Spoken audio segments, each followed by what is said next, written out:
Salut! J'espère que tu vas bien. Aujourd'hui, je suis super contente de te retrouver dans une nouvelle vidéo pour parler d'un sujet, je pense, qui concerne la plupart des personnes habitant sur cette terre. Aujourd'hui, nous allons parler d'amour.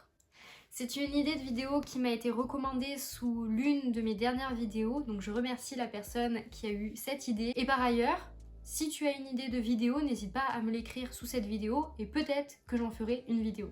J'ai absolument pas répété le terme vidéo 10 fois, non, absolument pas. Bien évidemment, je ne savais pas trop par où commencer parce que l'amour, c'est quand même un sujet qui est assez vaste. Il y a mille et une thématiques autour de ce sujet. Donc ce que j'ai fait, c'est que sur mon Instagram, que je te mets juste ici et en barre d'infos, je vous ai demandé de m'envoyer vos thématiques, vos idées de sujets à ce propos pour que je vous donne mon avis sur la vision de l'amour que j'ai actuellement avec beaucoup de recul, avec quelques expériences. Et donc aujourd'hui, j'ai décidé d'en sélectionner 4. Évidemment, petit disclaimer, ce que je vais dire dans cette vidéo, ça concerne uniquement mon propre avis, ma propre critique, ma propre analyse de ce que j'ai pu observer, de ce que j'ai pu vivre dans mes relations amoureuses ou de ce que j'ai pu voir en extérieur, en comparaison, que en aucun cas ça devrait heurter votre vision à vous. Bien évidemment, n'hésite surtout pas à me donner toi ton propre avis sur les sujets que je vais aborder. N'hésite pas à me dire ça en commentaire et je serai ravie de te lire et de te répondre. Et puis comme d'habitude, la timeline sera sur cette vidéo et en barre d'infos. En premier lieu, je vais te parler de ce que je recherchais avant en amour et ce que aujourd'hui je recherche. Deuxièmement, je traiterai la fameuse thématique, le fameux sujet de la dépendance affective. Ensuite, je te donnerai même ma définition de ce qu'est l'amour sain. Et en dernier lieu, je te parlerai d'aimer plusieurs personnes à la fois. C'est parti pour la vidéo. Que recherchais-tu en amour et que cherches-tu aujourd'hui en amour? Je pense que cette thématique, cette question plus globalement, on va dire, plante le décor de mes différentes relations amoureuses que j'ai pu avoir et que j'ai actuellement. Et donc, pour te donner une petite idée, je suis hétérosexuelle et donc de mes 15 ans, on va dire là où a commencé ma vraie histoire d'amour, mon premier amour, jusqu'à aujourd'hui mes 24 ans, j'ai eu 3 relations amoureuses. J'ai eu 2 relations amoureuses passées donc et actuellement je suis dans une 3e relation. Ce que je recherchais, on va dire quand j'avais 15 ans, je cherchais à ce qu'on m'aime, je cherchais à ce qu'on me valorise, à ce qu'on me porte plus haut que terre, je ne sais pas. Je cherchais à ce qu'on me porte énormément d'intérêt. Je dirais que je voulais être la seule et l'unique. Je voulais que mon premier amour soit mon dernier amour et que ça soit exactement pareil pour lui. Je pense que cette croyance, cette construction que j'ai eue du coup de l'amour quand j'avais 15 ans, c'est construite autour de ces films d'amour que j'ai pu regarder, de ces livres, de ces séries, de toutes ces choses en fait, de romance en fait, qui ont bercé mon enfance, qui ont bercé mon adolescence. J'avais cette idée en tête de rechercher absolument ce genre d'amour. D'ailleurs, Louise de My Better Self qui a fait une vidéo super à ce sujet-là que je te mets sur la vidéo et en barre d'infos. Donc suite à ça, je suis tombée amoureuse donc de mon premier copain avec qui je suis restée, je sais pas moi, un an pour sûr, voilà. Cette personne-là, en tout cas, moi je le vois comme ça, je l'aimais pendant 5 ans. Donc de mes 15 ans à mes 20 ans. Ça a été une relation, on va dire, plutôt compliquée. Aujourd'hui, j'emploierais le terme de malsain, voilà. C'était une relation qui n'était pas saine sur tous les bords. Avant tout, déjà, après cette relation, je me suis cherchée moi-même, car je m'étais complètement oubliée. J'ai recherché le respect, j'ai recherché la considération. J'ai trouvé, évidemment, ces belles choses dans la relation que j'ai eue avec mon ex-copain qui a duré 2 ans et demi. Ça a été une relation très belle, ça a été une relation très saine, très douce et puis on s'est séparés, comme je t'en ai parlé dans ma dernière vidéo où je me suis livrée. Je me suis séparée de cette personne-là cet été. Puisque je suis tombée amoureuse d'un autre garçon avec qui je suis actuellement depuis 7 mois. Ce qui s'est passé après cette relation et entre cette relation et celle que j'ai actuellement, en fait je cherchais à ne plus tomber dans l'oubli, à ne pas tomber dans l'oubli, à ne pas oublier moi-même la relation. Il y a cette notion aussi d'avoir eu l'impression d'avoir été prise pour acquis et de peut-être certainement à un moment donné d'avoir pris la personne également pour acquis.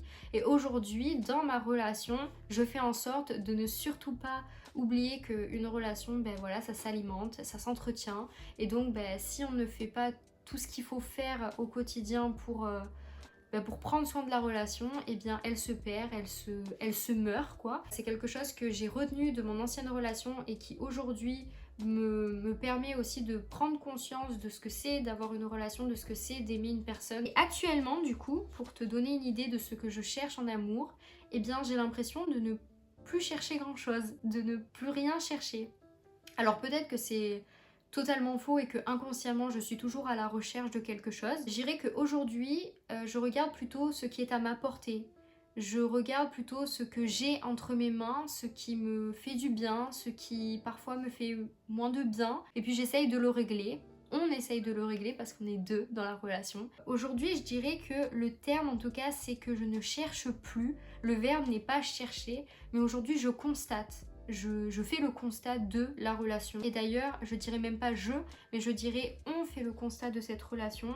On fait le constat de ce qui est bon, de ce qui est moins bon, de ce qu'on a apprécié, de ce qu'on n'a pas apprécié, de ce que l'autre a fait. Ce qui est sûr, c'est que moi je ne cherche plus quelque chose actuellement, mais plutôt je fais le constat de ce que j'ai. La dépendance affective.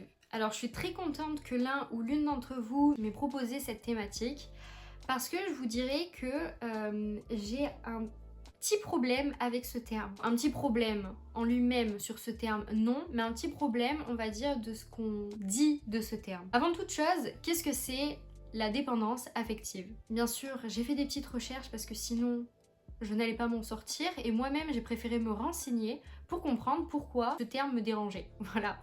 Alors la dépendance affective, on la nomme également dépendance amoureuse. C'est un trouble du lien affectif et la source de ce trouble, elle provient de l'enfance. Il faut savoir que la dépendance affective ne concerne pas uniquement les liens amoureux, les relations amoureuses, mais ça peut très bien se traduire, ça peut très bien se ressentir dans les relations également amicales. Comment ça se manifeste tout ça? C'est une peur de l'abandon. La personne est de nature jalouse. On note souvent une insatisfaction de cette personne-là. Il y a également une incapacité à prendre des décisions chez celle-ci. Un gros manque d'estime d'elle-même. Alors mon avis et mon vécu sur la notion d'expérience affective.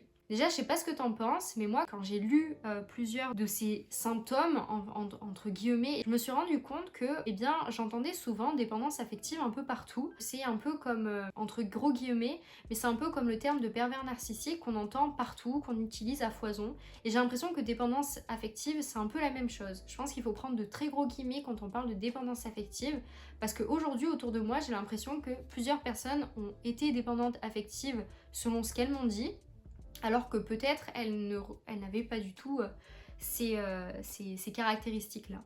Moi, pendant très longtemps, effectivement, j'ai pensé être dépendante affective. De base, je suis quelqu'un de très indépendant, quelqu'un de solitaire, quelqu'un qui n'a pas besoin d'être en relation pour exister, qui n'a pas besoin d'être en relation pour faire des choses, pour aller au cinéma, pour aller faire les magasins, pour, je sais pas, pour voyager. Je n'attends pas d'être avec quelqu'un pour faire toutes ces choses-là. Puis quand j'ai vraiment été dans une relation du coup beaucoup plus saine, donc avec mon ex-relation, à un moment donné de cette relation, donc qui a duré 2 ans et demi, j'ai ressenti le besoin d'être beaucoup plus avec cette personne. Comme si j'avais tout le temps besoin d'être avec celle-ci. Ça me posait problème parce que au fond de moi, j'avais l'impression que j'avais perdu mon indépendance, que j'avais perdu ma solitude, que j'avais perdu toutes ces choses-là qui faisaient pour moi partie intégrante de mon caractère, de ce que j'étais. Et donc j'avais l'impression que je ne savais plus rien faire sans cette personne. Ce qui était totalement faux, évidemment. Je savais faire des choses toute seule. Mais en fait, je pense, il y a eu comme un déclic dans ma tête où j'ai eu l'impression que avoir besoin de passer du temps avec la personne, avoir besoin de la personne, faire de la personne avec qui on est sa priorité, eh bien c'était de la dépendance affective. C'est pas totalement vrai quand même, celle. Je dirais aujourd'hui, ce qui me pose problème, c'est que je pense que les personnes n'ont pas réellement la vraie bonne définition de la dépendance affective. Et je pense aussi qu'il y a un vrai parallèle entre le fait qu'aujourd'hui, dans cette société, quelque part, et notamment, je pense, chez le genre féminin, on nous pousse en tant que femmes à être plus indépendantes, à prôner notre indépendance, à montrer qu'on on sait faire des choses sans les hommes. Donc là, je parle surtout de relations hétérosexuelles. Qu'on sait faire les choses sans les hommes, qu'on peut apprendre à faire tout plein de choses. Et donc, il y a cette revendication de l'indépendance chez le cercle féminin qui fait qu'aujourd'hui, j'ai l'impression, eh bien, quand on a besoin d'être avec notre être aimé, quand on a besoin de, eh bien, voilà, vouloir tout le temps passer son temps avec la personne qu'on aime, quand on a besoin de partir, de vouloir absolument vivre ses souvenirs, ses moments avec celui qu'on aime, eh bien, on est dépendante affective. Alors que je pense que c'est quand même deux choses différentes. Je pense qu'il y a d'un côté la dépendance affective qui est vraiment un vrai trouble en fait, une vraie problématique à régler, et d'un autre côté l'amour sain. On en discutait avec mon copain actuel du coup. Lui aussi a un vrai problème avec ça. Pour te donner un exemple vraiment factuel, avec mon copain actuel, on est extrêmement proches, on partage tout, ce qui fait qu'aujourd'hui, moi je ressens vraiment le besoin d'être en permanence avec lui. C'est-à-dire que même quand je travaillais dans mon ancien travail au Drive, eh bien je travaillais 7 heures, journée classique de travail dans une entreprise. Disons que oui, mon copain me manquait énormément, mais vraiment. C'est-à-dire qu'il n'y a pas une journée où je me disais, purée, aujourd'hui tu ne m'as pas manqué quoi. C'était tout le temps ça. Alors je sais, voilà, je vous entends les personnes qui disent souvent ça. Je sens qu'on va me dire dans les commentaires ou bien ailleurs, mais c'est normal que c'est comme ça. C'est toujours comme ça au début. Ça fait pas si longtemps que ça que t'es avec ton copain, donc tu verras qu'après ça ne sera plus comme ça. J'ai vécu d'autres relations, j'ai vécu différentes relations, et je pars du principe que ce que je ressens actuellement pour la personne avec qui je suis, ce qui se passe actuellement, eh bien, je l'espère perdurera, et je le sais perdurera puisque ça s'est déjà passé dans mes anciennes relations, et que dans mes anciennes relations, le manque était encore présent 2 ans après, quoi. Ce que je veux dire dans tout ça, c'est que aujourd'hui, en fait, j'ai l'impression que quand on est fusionnel avec une personne, quand on a l'envie d'être tout le temps avec cette personne, de partager tout plein de choses, de partir en vacances avec elle, de toutes ces choses-là, j'ai l'impression qu'aujourd'hui, il y a des personnes qui s'empêchent de vivre tout ça parce que il y a quelque chose dans la société qui dit que il ne faut pas oublier ses amis, il ne faut pas oublier les autres membres de sa famille, il ne faut pas oublier ci, il ne faut pas oublier ça, il ne faut pas tout partager avec son copain, il ne faut pas tout partager avec sa copine. En fait, il y a tout plein de choses qui aujourd'hui, comme si, en fait, rendaient notre relation plus compliquée. Alors qu'on est très bien dans notre relation et qu'on a envie de tout partager avec cette personne-là. Et je pense aussi que ça vient certainement, après c'est une hypothèse, d'une peur de ne plus être libre lorsqu'on est en couple. C'est-à-dire que je pense qu'il y a des personnes qui ont cette peur de perdre leur liberté à partir du moment où elles ressentent ça. Qu'elles ont peur de ne plus être indépendante. Et quand je parle de tout ça, je parle par expérience, c'est-à-dire que moi, quand j'ai eu l'impression que j'étais dépendante affective de mon ancienne relation, j'ai eu l'impression de ne plus être indépendante, en fait, de ne plus être vraiment libre. Mais en réalité, c'est quoi la liberté? Et est-ce qu'on est libre quand on est en couple? Est-ce que être en couple, ça veut dire ne plus être libre? Enfin, je sais pas, c'est toutes des questions que je te pose. N'hésite pas à me dire ce que toi, tu en penses en commentaire. Ma définition d'amour sain, elle aussi, a grandement évolué depuis le début de ma première relation. D'ailleurs, non, mais je pense même qu'à 15 ans, j'avais pas vraiment conscience de ce que c'était vraiment une relation saine. En fait, je pense que naïvement, je pensais que ma relation serait saine dans tous les cas. Avec tout ce que j'avais construit de mon imaginaire autour de l'amour, je pensais que dans tous les cas, ma relation serait saine. Enfin bref. En tout cas, ce qui est sûr, c'est que fut un temps, moi je pensais que ma définition d'amour sain, c'était d'être dans la compréhension, d'être dans la bienveillance, d'être dans la tolérance, dans l'acceptation de l'autre. À aucun moment dans ma notion d'amour sain, il y avait ma prise en compte en fait. À aucun moment il y avait la prise en compte de mes besoins. C'est-à-dire que l'amour sain, c'est comment moi me comporter avec l'autre.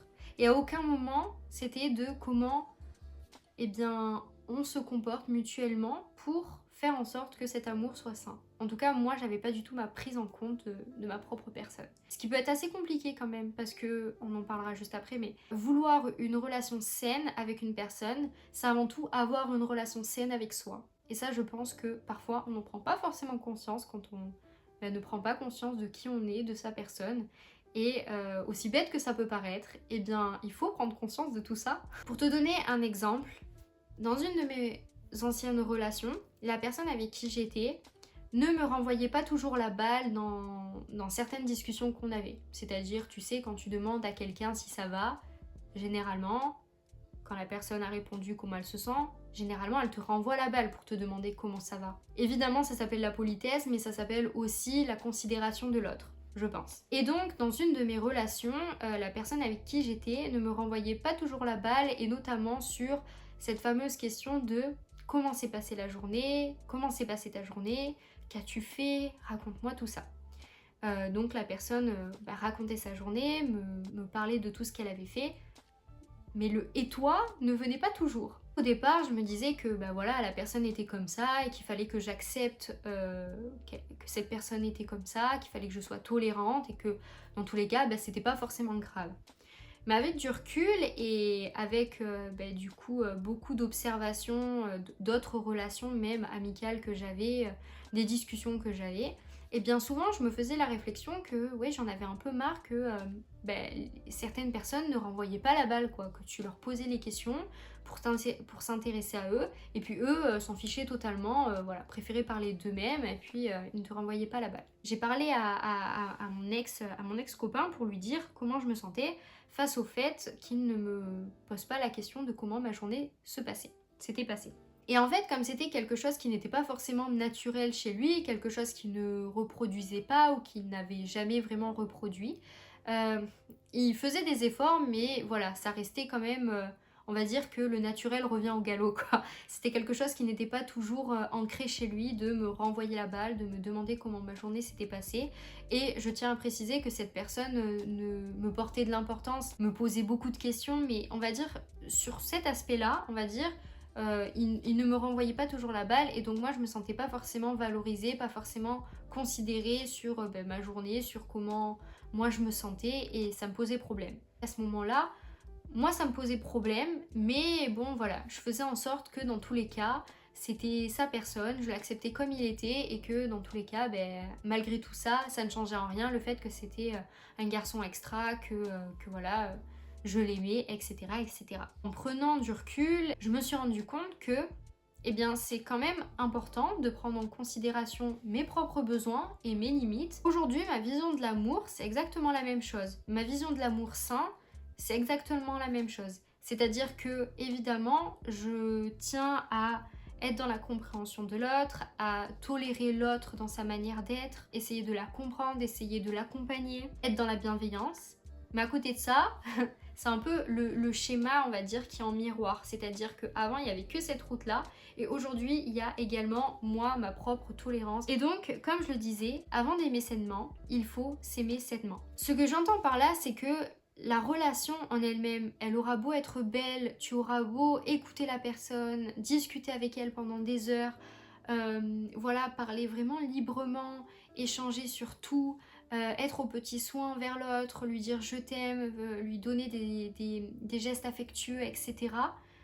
Si toi ça ne va pas au fond de toi, si toi tu as une relation, on va dire, tumultueuse avec toi-même, avec ta personne, à un moment donné, tout ça en fait, tout ce qui est au fond de toi, ça va impacter ton couple. Je vais te donner un exemple, on va dire, assez global. Beaucoup de personnes sur cette terre, et certainement toi qui regardes cette vidéo, ont peu confiance en elles. Il y a des moments où on a plus confiance en nous, des moments où on n'a pas vraiment confiance en nous, ou moins confiance en nous. Et il y a des personnes, peut-être toi qui regardes cette vidéo, et évidemment aucun jugement, hein, je préfère le dire. J'ai pris l'exemple de la confiance en soi parce que je pense que ça impacte les relations. Moi par exemple, ça a impacté certaines de mes relations quand j'avais très peu confiance en moi, ou par exemple quand j'étais vraiment en plein burn-out, où j'avais pas confiance en moi et du coup je me dévalorisais, où je faisais moins attention à moi, et du coup ça a impacté aussi mes relations. Ça impacte plein de choses d'ailleurs. Supposons que tu es quelqu'un qui a très peu confiance en toi, au point souvent de te dévaloriser. Mais ce que tu ne sais pas ou ce dont tu ne te rends pas compte, c'est que quand tu te dévalorises, eh bien inconsciemment également, tu dévalorises la personne avec qui tu es. Le ou la partenaire avec qui tu es a passé sa journée à cuisiner, à faire des gâteaux, des pâtisseries. Et puis à la fin de la journée, cette personne ton ou ta partenaire se rend compte que ce qu'elle a fait, voilà, c'est pas génial, il est déçu du résultat et c'est pas, voilà, c'est pas extra, il s'attendait à mieux. Et puis il t'explique en fait comment il se sent, il est pas content, qu'il aurait préféré que ça soit comme ça, comme ce qui était dit dans la recette ou dans la vidéo qu'il a regardée. Et puis au goût c'est pas la même chose, la texture non plus. Il est déçu de lui, il a l'impression en plus de ça que il a un peu raté sa journée parce qu'il avait d'autres choses de prévues et qu'il pensait pas que ça allait prendre autant de temps. En répondant à ce qu'il vient de te dire, tu te places en premier, que tu parles au nom de je, tout ce que la personne vient de te dire, eh bien tu le prends pour toi et donc que tu parles en ton propre nom, que tu te dévalorises. Peut-être qu'à l'inverse, cette personne-là va sentir que son discours n'est pas du tout valorisé, que ce qu'il t'a dit n'a servi en quelque sorte à rien parce que tu ne le considères pas, parce que tu ne prends pas en compte ce qu'il t'a dit, comment il se sent, le comportement que tu as envers lui, et bien montre à quel point tu ne l'as pas écouté et tu n'as pas pris en compte ce qu'il ressent. Tout ça pour dire que ton comportement envers toi, du moins ton regard envers toi, a un impact sur ta relation. C'est-à-dire que quand par exemple tu lui dis moi j'aurais jamais pu passer autant de temps derrière ma cuisine, surtout j'aurais l'impression que c'est une perte de temps, alors que juste avant ça il t'a dit que lui il avait l'impression que c'était une perte de temps, tu ne fais que confirmer son propos et appuyer en quelque sorte sur la blessure. Tu vois ce que je veux dire ? C'est pas toujours facile de s'aimer, ça c'est clair et net. Il y a des moments, il y a même des jours où tu t'aimeras, des jours où tu t'aimeras moins, des jours où tu seras bien mieux avec toi, bien plus tolérant avec toi, et d'autres jours où vraiment ça sera tout le contraire. Et je sais que c'est un combat perpétuel, que c'est le combat d'une vie, d'apprendre à vivre avec soi. Ce qui est sûr, c'est que ta perception des choses, ta perception de toi-même, si elle n'est pas belle, si elle n'est pas bonne en quelque sorte, eh bien forcément ça va impacter ta relation. Et j'imagine que c'est pas ce que tu veux. Je dirais qu'il faut être patient et à l'écoute de son corps, à l'écoute de ses besoins, à l'écoute de soi. Essayer du mieux possible que ça n'engage pas le couple, que ça n'engage pas la relation du couple. En revanche, si c'est quelque chose qui persiste, si c'est quelque chose qui dure dans le temps, de ne surtout pas hésiter à en parler, de ne surtout pas hésiter à se faire aider même, que ça soit personnellement d'ailleurs pour régler ses propres problématiques ou se faire aider pour son couple globalement si la problématique vient de vous deux en quelque sorte. Aimer plusieurs personnes à la fois. Ça a été ma grande question de cet été. Je t'en ai parlé dans ma dernière vidéo, d'ailleurs je t'en ai parlé en début de celle-ci, mais cet été j'ai rompu avec mon ancienne relation, avec qui je suis restée plus de 2 ans et demi. J'ai rompu avec cette personne-là parce que je suis tombée amoureuse d'une autre personne, avec qui je suis actuellement. Mais ce qu'il faut savoir, c'est que cet été, en fait, entre le moment où j'étais encore avec cette personne, donc avec mon ex-copain, et ce moment où je me suis rendu compte que je tombais amoureuse de la personne avec qui je suis, il y a eu un moment d'hésitation. Un moment où je me suis posé la question de est-ce que tu n'es pas amoureuse de ces deux personnes? Honnêtement, j'ai pensé être polyamoureuse. C'est un terme que je connaissais, c'est un terme que déjà me parlait, pas parce que je me sentais comme ça, mais plus parce que je trouvais que c'était incroyable. Déjà prendre soin d'une relation, ça peut prendre du temps, ça peut prendre de l'énergie, c'est de l'investissement, mais alors prendre, on va dire, soin de plusieurs relations en même temps, chapeau bas quoi. J'avais l'impression moi-même d'être polyamoureuse avec tout ce que j'avais lu, avec tout ce que j'avais écouté. Il y a peut-être des personnes qui ne savent pas ce que c'est le polyamour, donc je vais tâcher de donner une définition. C'est quand, dans une relation qui est déjà installée entre deux personnes, les deux se mettent d'accord pour tomber amoureux de plusieurs personnes en même temps. Parfois ça peut être juste une des deux personnes du couple qui va rencontrer d'autres personnes, va tomber amoureuse de cette personne et donc va entretenir des relations avec celle-ci. Parfois c'est les deux. En tout cas, c'est quand déjà dans une relation entre deux personnes, les deux ont, on va dire, accepté cette relation-là. C'est-à-dire qu'il n'y a pas de mensonge, c'est installé, c'est clair, c'est dit, c'est comme une sorte de règle en fait. Quelques mois auparavant, j'avais lu un livre de Mona Chollet qui est Réinventer l'amour, que je te mets en barre d'infos sur la vidéo. C'est un livre extra dans lequel elle parle du coup de elle, sa vision de l'amour, de sa vision de l'amour à toute époque. et de comment, on va dire, sa construction de sa vision d'amour, elle a évolué. Et elle parle de quelque chose qui moi m'a marqué, mais aujourd'hui qui est un peu flou, je me souviens plus trop, donc je tiens à mettre des gros guillemets sur ce que je dis. J'ai cru comprendre en tout cas que dans un passage de son livre, elle disait que en réalité, il était très compliqué de tout attendre d'une seule et même personne. C'est-à-dire que cette seule et même personne qui est notre partenaire réponde à nos besoins, réponde à nos désirs, que dans une seule et même personne reposent toutes ces choses-là. Durant cette période, donc cet été, j'ai également écouté le podcast Amour Pluriel. Je te mets les sources en barre d'infos et sur la vidéo. Ce sont différentes personnes qui racontent leur récit, leur histoire de relations qu'ils ont eues avec plusieurs personnes, comment eux-mêmes se caractérisent, se décrivent. Honnêtement, cet été, j'ai imaginé plein de choses. J'ai imaginé du coup pouvoir être polyamoureuse. J'ai imaginé vivre ces deux relations en même temps. Après mûre réflexion, je me suis rendu compte que j'étais complètement perdue. Ce qui me faisait beaucoup de mal, c'est que ça n'engageait pas moi tout ça, toute cette pensée, tout ce que j'avais au fond de moi. Je n'étais pas seule à ressentir tout ça, je n'étais pas seule à vivre cette relation-là. Ma grande question de cet été, ça a été, mais est-ce que ce que je ressens, c'est de l'amour ou de l'attachement? Et en réalité, c'est pas si facile à répondre à cette question. Et ça concernait surtout la personne avec qui j'ai vécu. Je me suis posé cette question de est-ce que c'est encore de l'amour que je ressens pour lui ou est-ce que c'est un fort attachement pour cette personne? Il m'a fallu beaucoup de temps et beaucoup de moments où je me suis questionnée sur qu'est-ce que je suis prête à perdre en fait. C'était vraiment cette notion de perte qui m'a aidée en fait à faire un choix. Et en réalité, ça a été une grande connexion à moi, à moi-même, une reconnexion à moi. Aimer plusieurs personnes en même temps, ça existe. Il y a des personnes qui ont cette capacité.